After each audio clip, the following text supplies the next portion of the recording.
But do you think these images combined together, do they represent distribution network,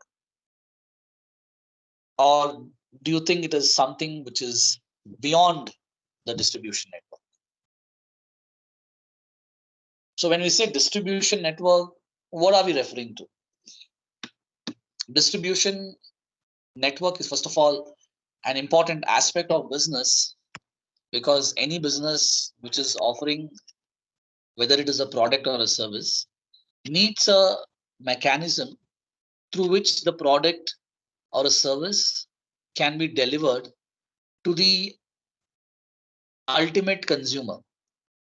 If you're a manufacturer, products will not automatically disappear from your factory and it will not automatically reach customer's house. Or obviously you need to create certain mechanisms, certain processes through which movement of goods happens. From the place of manufacturing, ultimately it should reach to the end user. Now, all these steps and mechanisms involved in this process is called a distribution network. So distribution network talks about how the product reaches from the point of manufacturing to the point of consumption. So in order for the product to reach from the point of manufacturing to the point of consumption, you need to have certain mechanisms in place. One of the important mechanism which is required to ensure the product reaches the ultimate customer is that you need to have a well-defined logistics system. Second, you need to have efficient channel of distribution. Or in other words, you need to have efficient channel intermediaries who play a significant role in ensuring that the product reaches the end consumer. Now, even though in the image, which is put up on the slide here on your screen, you see logistic is put here as a fourth component. But technically speaking, logistics is required in between all the components which are displayed, even though the image is put only in the fourth step. But that's technically not correct, because you need logistics everywhere. First of all, as a manufacturer, you are converting the inputs into output. You're converting raw material or semi-raw material into a finished product, which is meant for consumption. Now, in order to make that product, you also need inputs. So where are you getting the inputs from? Because when we define distribution, we say it is from the point of manufacturing to the point of consumption. But before manufacturing, you also have some steps. What are those steps? The first step is you need to figure out where are you getting the raw material from. Depending on the kind of product what you're manufacturing, certain raw materials are extracted from the nature. Certain raw materials are again manufactured using man-made resources. Then, of course, you need suppliers who play an important role in supplying the essential raw material required for you to manufacture the product. Then you need to have logistics in place. You need to have a distribution network followed by this, which comprises of your distributor, wholesaler, retailer, and then finally the product reaches the customer. If this entire cycle is not efficient, then your entire business operation takes a hit. Ultimately, your goal is not realized, whether it is maximizing profit or whether it is expansion of market share. It will not get conceived unless you don't have this being managed efficiently. Now, this entire process, what you see on your screen, is called a supply chain. So supply chain comprises of mechanisms which originate from raw material, which is the point of origin, and ultimately ends at the point of consumption. So point of origin to point of consumption is your supply chain. But when we talk about distribution, it is from the point of manufacturing to the point of consumption. So supply chain, technically speaking, is a much broader term in comparison with distribution network. And one of the important component in this entire supply chain, even though I have identified two, One is logistics and the other one is your channel intermediaries. Logistics, of course, plays a significant role. In the absence of logistics, we would not be able to procure the raw material as and when needed, and it is not possible to create time utility. The moment you make a product, it will not automatically reach the customer. You need to create a mechanism wherein you supply as per the requirement. And you cannot also say that only if requirement comes, I'll manufacture. So that is also not possible. In certain products, yes, you can use just-in-time technique, but by and large, in most of the products, you can't apply just-in-time technique.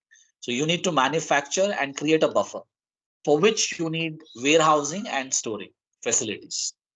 So that is what logistic comprises of. It comprises of two important components. One is the transportation, the other one is storage or warehousing. And logistics has a very simple definition. It is the activity of organizing the movement of equipment and material. So how you organize the movement of your material is what is defined as logistics. So for movement, you need storage and of course transportation. So these are the two backbones of the logistic system. But before we could do a little more deep diving into logistics, let's also talk about raw material. How essential is raw material? And as a business, what steps you need to undertake to ensure that your manufacturing process is uninterrupted. In order to ensure that your manufacturing is uninterrupted, you need to have an efficient supply mechanism. You need to ensure that the supply of raw material, what you are getting, is not interrupted, because if supply gets interrupted, the manufacturing takes a hit.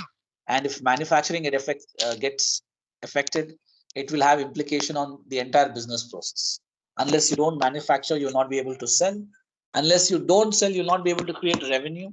And unless you don't have revenue, you'll not be able to manage your routine expenses. And ultimately, you have to end up taking loans. So all sorts of issues will arise only because your supply is being disrupted. And we did see in 2021 what happened to the automotive sector. Automotive sector had issues with semiconductors and chip shortage. As a result of this, the entire global community of automobile sector got affected. Not just India, but entire world had a major issue.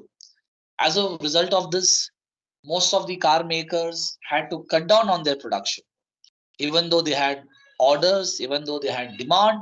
But unfortunately, they were not unable to meet the demand, and it had an impact on customers, because the customers, somebody who had to wait for a month, had to wait for another 5-6 months extra because of shortage. And this dented the entire growth and prospects of the entire industry. So it's not just one or two car makers who got affected, but it is the entire industry which was severely hit by shortage. So the solution is something what you have to figure out as a business. In an event like this, where there is inadequate supply of raw material, what are your backup plans? What are your alternative strategies? Generally, most of the manufacturers ensure that they have a pool of suppliers. They're not dependent only on one or two suppliers. They have a network of suppliers. And this network of suppliers is built on the basis of their efficiency to supply, and most importantly on cost, because cost play an important role in the manufacturing process. One of the important goal of manufacturing itself is to keep the costs at an optimum level. You need to ensure that the cost of manufacturing is kept low, because the moment you ensure that your cost of manufacturing is low, it automatically creates a competitive advantage, which means if you are able to manufacture a product at a much lower price than your competitors, then you will have an advantage over them, because you can keep your pricing low. And when the pricing is low, it will automatically boost your sales, and you will be able to generate a revenue which is far more superior than your competitors. So cost can be a biggest advantage for any company. And in order to achieve this cost advantage, you need to figure out suppliers who are able to give you the raw material at the best price.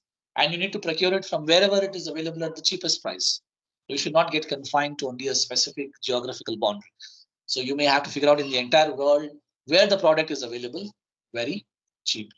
So that's how most of the manufacturers use the strategy of procuring raw materials without any interruption and also at best possible price.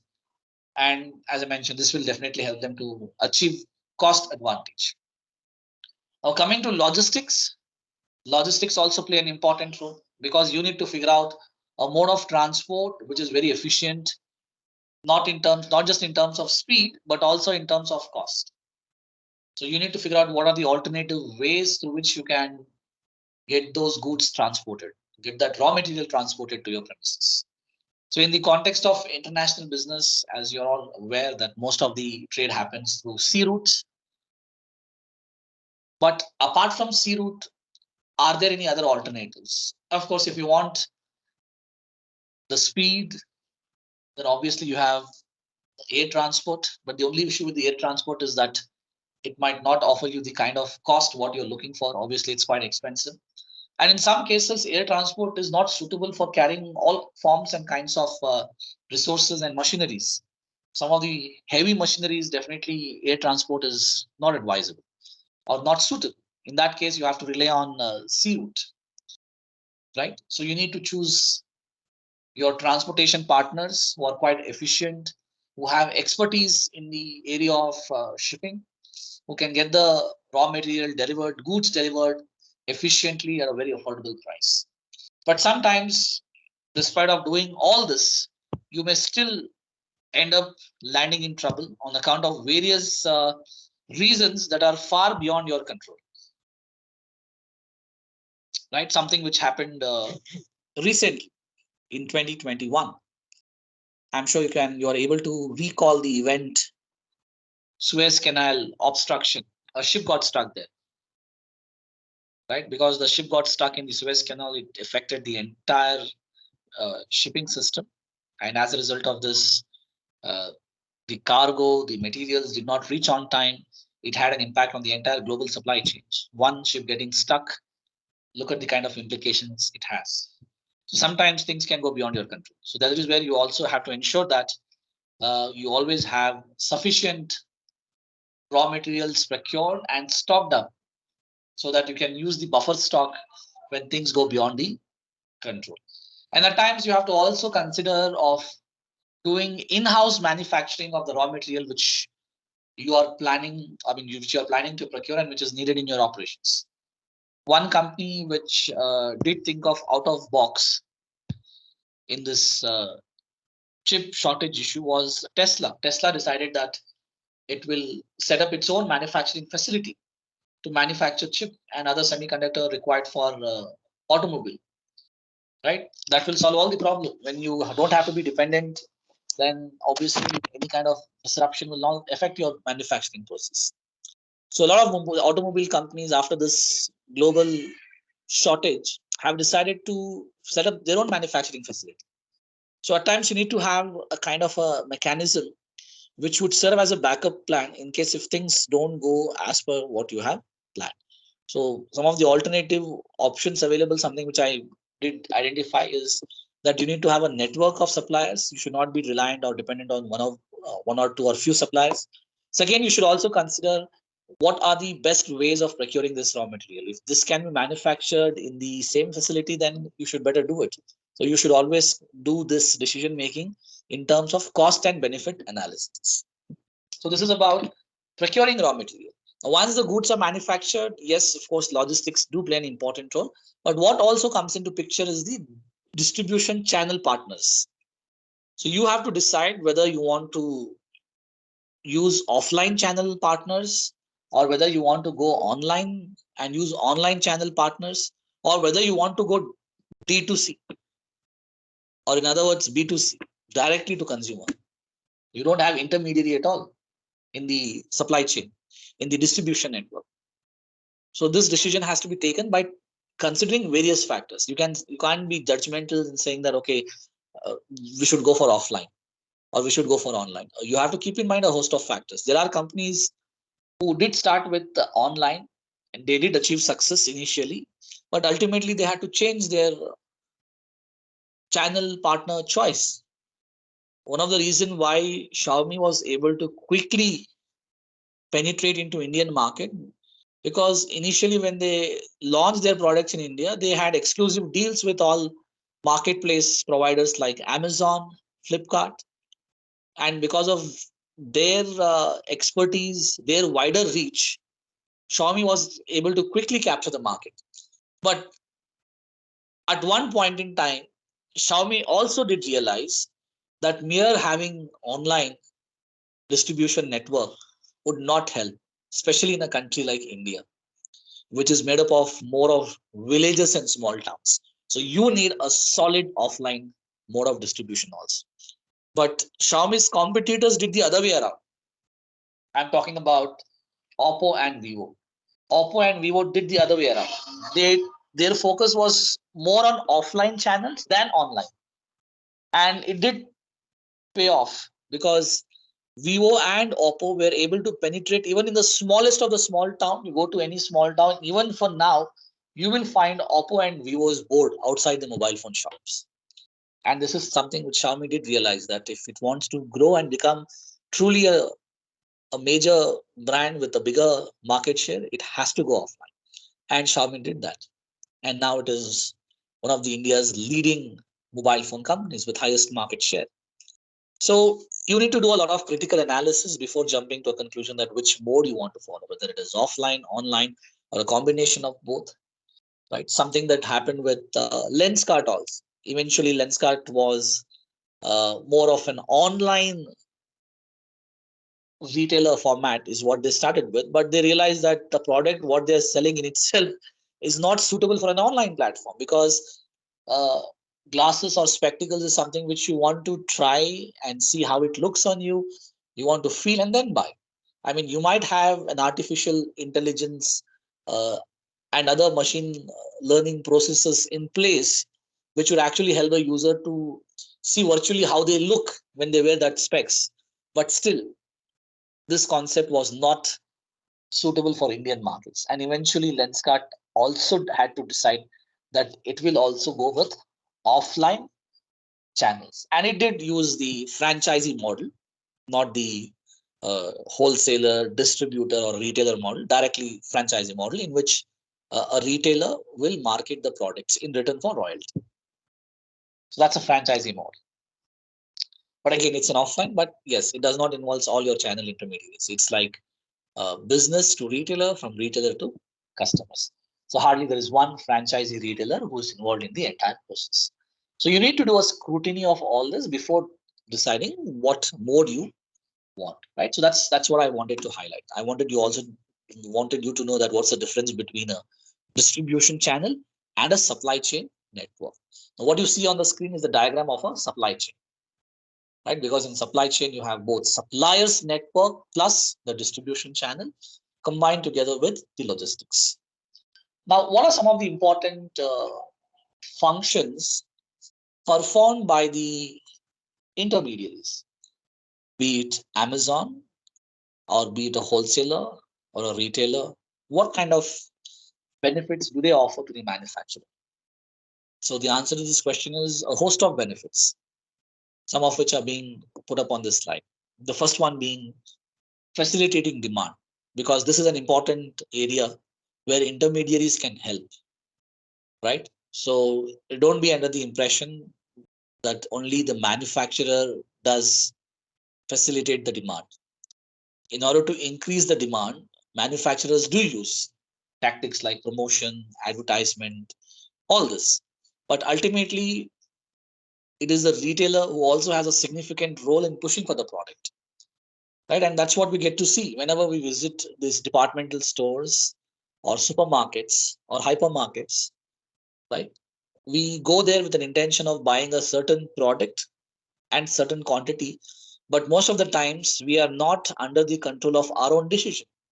Let's say I go to a supermarket and it is very clear cut instruction is being given to me that I should go there and buy 1 liter of Safola oil, cooking oil, and come back. But I go there and I see there that some other promotional scheme is going on. The retailer is saying that, okay, you buy Fortune cooking oil and you get 1 kg sugar free. And this is a limited period offer. So by looking at that offer, my decision to buy Saffola is gone. Now I end up buying 2 liters of Fortune cooking oil because I'm getting 2 kilos of sugar free with that. So first of all, I'm consuming more than what I am doing on a regular basis just because there is an offer there. So who's actually facilitating this demand? Is it the manufacturer or is it the retailer? So these are some of the point of sale promotional schemes. Promotions can be done by the manufacturer also. Promotional schemes can also be offered by the retailer at the point of sale. So in this way, your channel intermediaries like the retailers can offer a lot of benefits. Ultimately, they are the one who are pushing your product. So they also play an important role. Whether it's an online retailer or offline retailer, does not matter. But anyways, they are the intermediaries who can help you in this. Assumption of risk. What is the risk? The risk of holding inventory.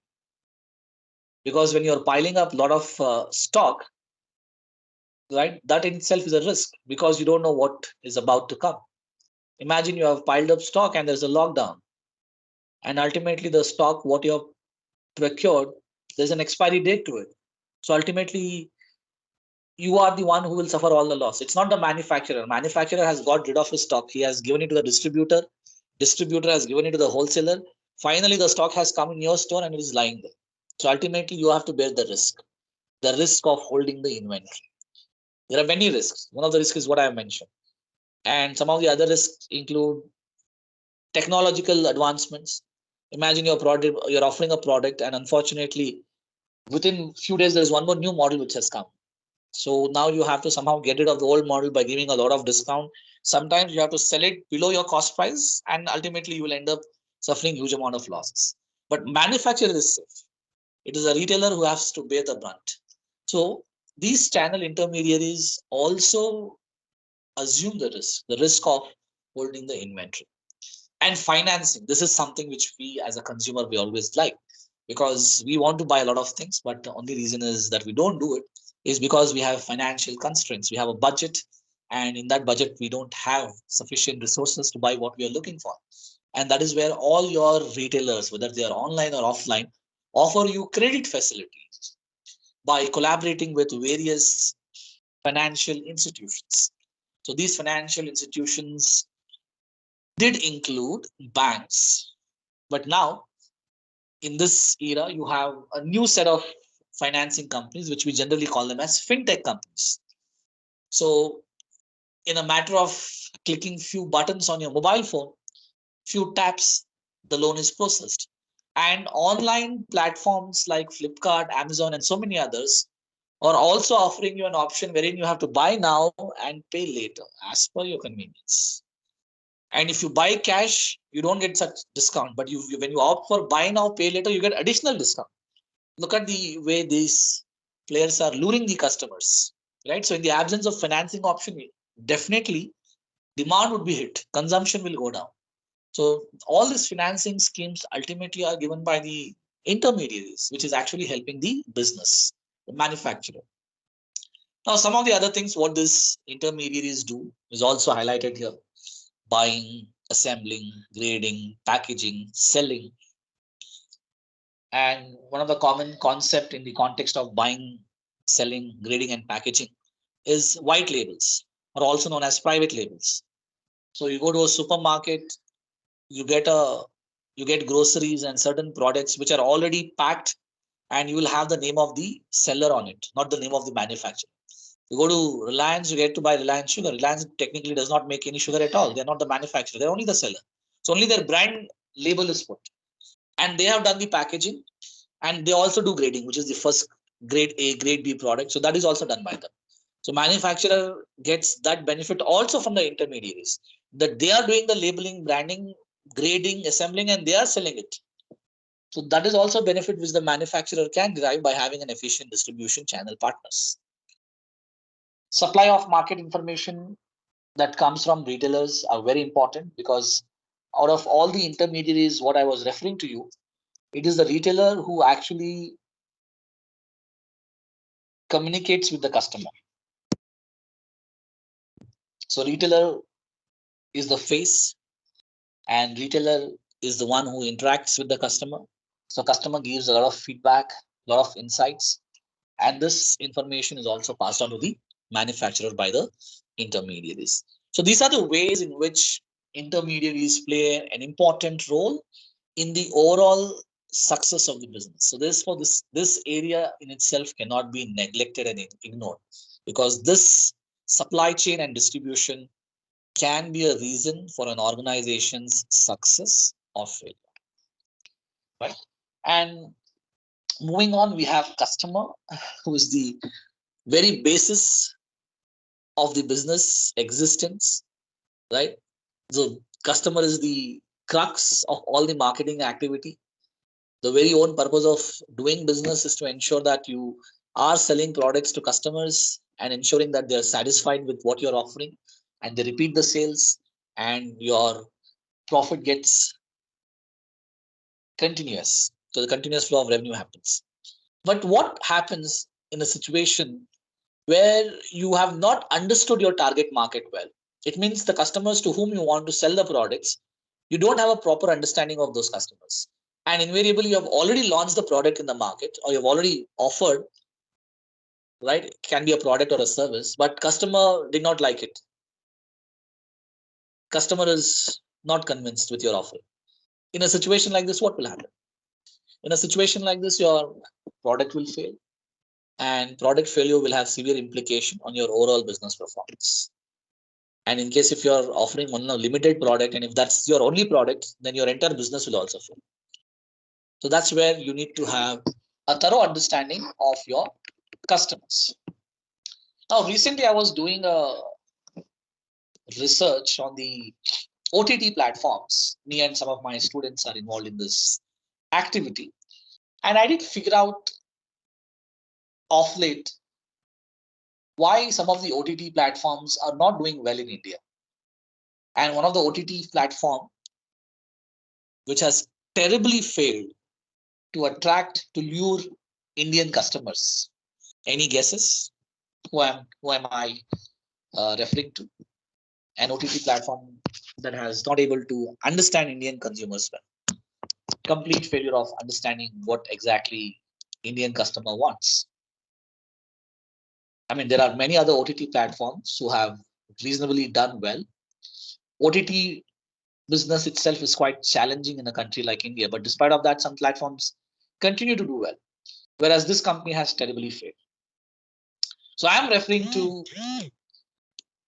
okay, there is some answer. Yes, I am referring to Netflix. Why Netflix has turned out to be a company which has completely failed in understanding Indian market. Right? Now, some of you have already shared your answers, which might seems to be an appropriate one. But let's do a little more scrutiny. First, let's understand the dynamics of Indian customers. Right? When Netflix ventured into Indian market, it had an ambition of having 100 million subscribers, and that was the target set by the co-founder. His name is Reed Hastings. But now the top management is totally frustrated, totally dissatisfied with the kind of response what it has got in Indian market. And one of the reasons attributed to this is lack of understanding of Indian customers. Now, first, let's talk about the per capita income. Let's forget about the rural India, because rural India is not even a target market for Netflix. Because the people who are living in cities, the average monthly income of all those educated people who are living in cities comes around somewhere 32,000. And this is as per the research which was done by Azim Premji University. And of course, COVID pandemic did help boost the sales of not just Netflix, but other platforms also. But still, Netflix is way far from its target. Now, one of the reasons is lack of understanding of the profile of Indian customers. The per capita income is low, the disposable income is low. And on top of that, you're charging premium prices. Now, if you want to attract large pool of customers, if you want your product to become a mass marketing product, then of course, as somebody has pointed out in the chat box, you need to focus on the costs, on the price. But the funny thing about Netflix is that it is offering a competitive price in a developed economy like US. But in a developing economy like India, it is charging a premium price. That's something which is quite funny.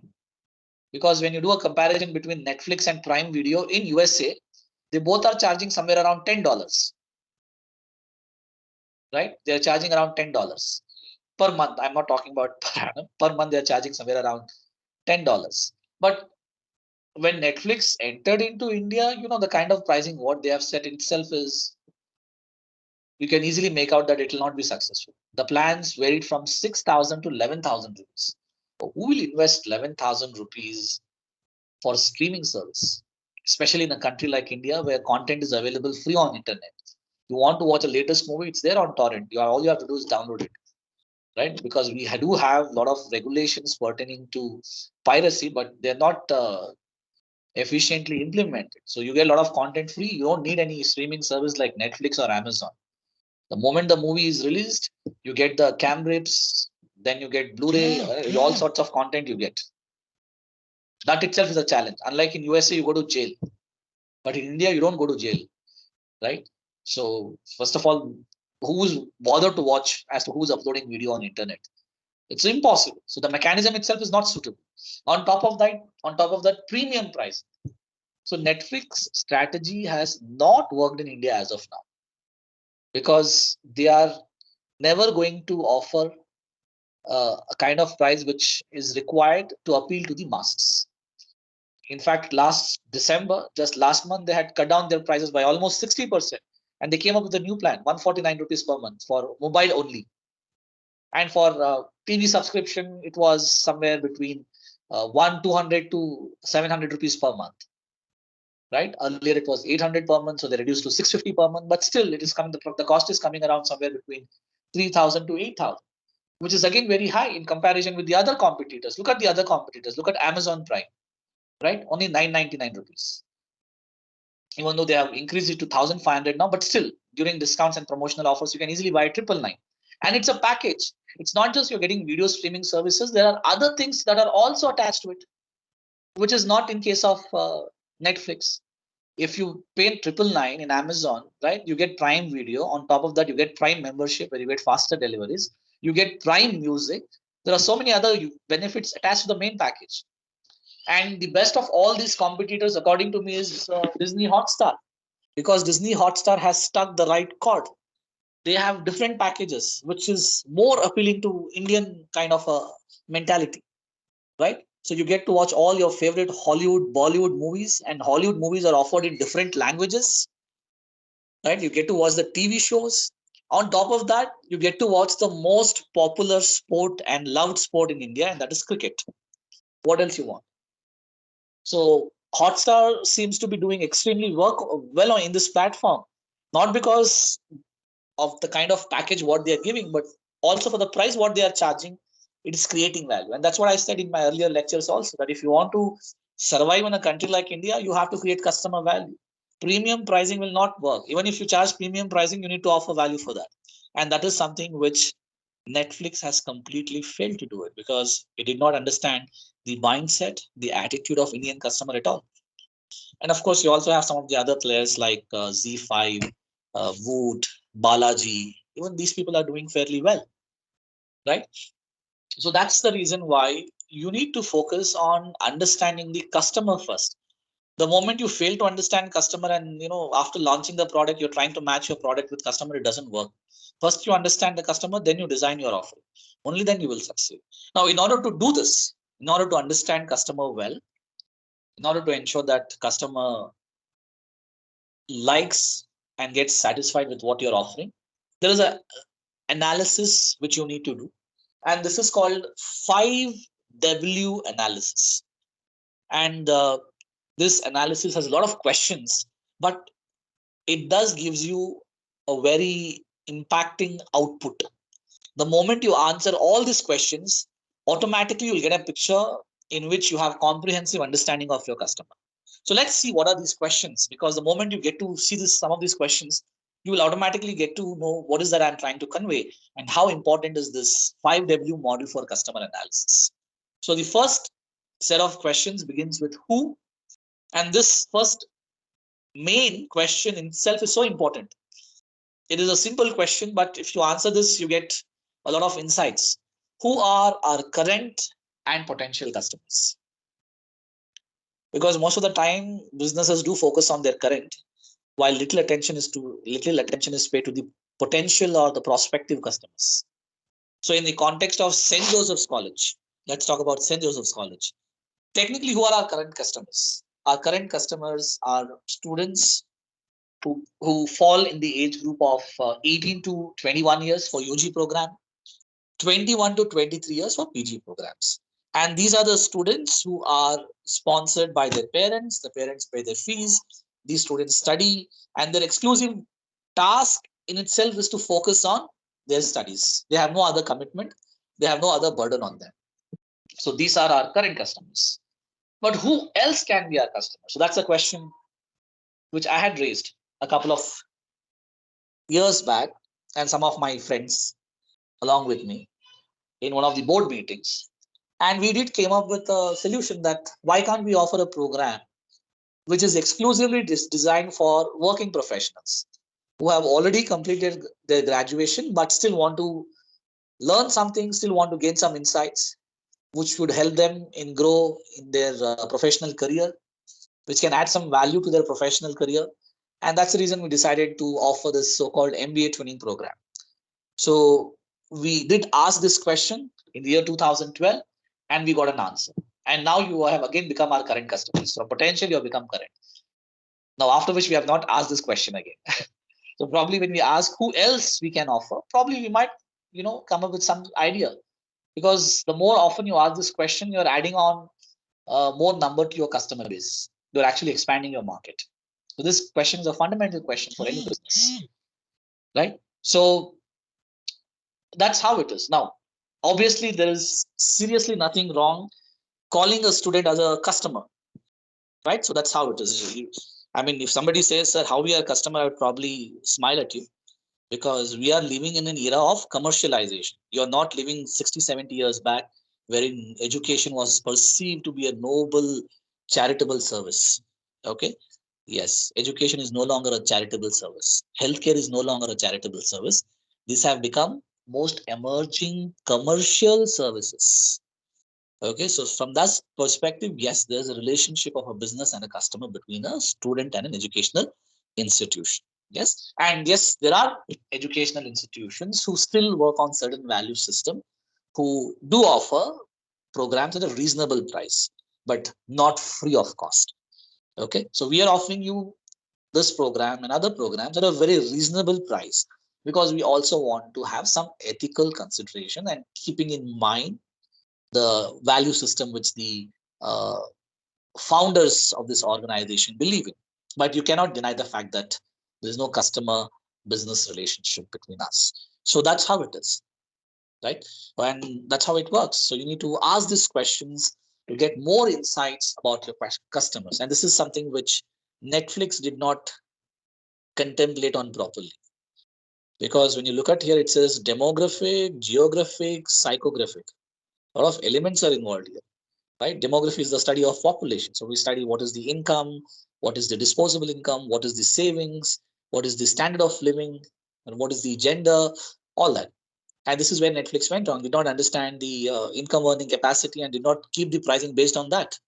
Did not understand the mentality of Indian customers, psychographic characteristics, right? And if this question was properly scrutinized, and if the answer was found for this question effectively, Netflix would not have landed in the trouble the way it is struggling now. We don't know when it will decide to call off its operations in India, because it's not doing any money and not making any profit at the moment, right? So this is an important question that needs to be answered. Who actually purchases our products? This is an important question for a simple reason that customer and consumer are different, something which you are already familiar, because most of you are working executives. So you know who your customer is and who's your consumer. So consumer is basically the end user, but customer is the one who make the decisions, especially the financial decisions. So if you understand this properly and try to establish a difference between who actually purchases it and who actually uses it, you can design your strategies efficient. If I ask you a question, most of you have seen the marketing campaign of Byju's, especially during IPL, right? Lockdown, we have seen a lot of ads of edtech companies. So Baiju ads that features Shah Rukh Khan, is it targeting the user, that is the children, or is it targeting the parents, that is the customer? Who do you think is the target in their ads? Customers, that is the parents, or the users, the children? The answer is it's the customers, the parents. Shah Rukh Khan trying to convince parents that yes, this is what will happen when you use Baiju. Your child will become Albert Einstein, right? So that's the kind of a message which is given in the ads. But on the other hand, let me ask you another question from another product. Now, this is a very tricky product, right? This is a product which is exclusively designed by keeping the psychological behavior of kids. That's the reason that first question is an important question, understanding the psychographic characteristics. I am referring to Kinder Joy. Kinder Joy, from the viewpoint of parents, is a useless product. But for a child, it's a treasure, right? So in Kinder Joy ads, who are being targeted? Is it the parent or is it the child? Is it the customer or is it the user, consumer? Right? So what do you get in Kinder Joy? You have some small quantity of chocolate, right? And then you have the toy. By looking at toy, the parents' blood will boil, but child is very excited. Child is very happy because he finds some great utility in that toy, and the packaging is also so attractive, right? So that's the point I want to make, because each of, see, there are many questions. I might not be able to go through all the questions because we can have 1 hour of discussion on each of these questions. They're so crucial and important. So if you answer these questions, automatically you'll get a complete insights of your customers. So that's the reason this 5W model is quite a popular model of uh, understanding the customer, right? So when it comes to Byju's, yes, it is the parents who are being targeted, and they are the customers, they are not the end users. But when it comes to Kinder Joy, it's not the parents, but it is the child who's being targeted. So the child will convince the parent to buy the product. But in Baiju, the ad is convincing the parent to get the product for the child. So you need to understand this dynamics, right? So that's the reason this who is a very interesting part of the customer analysis, right? And how smart the companies are. They know whom to target and how to target. And believe me, some companies target both.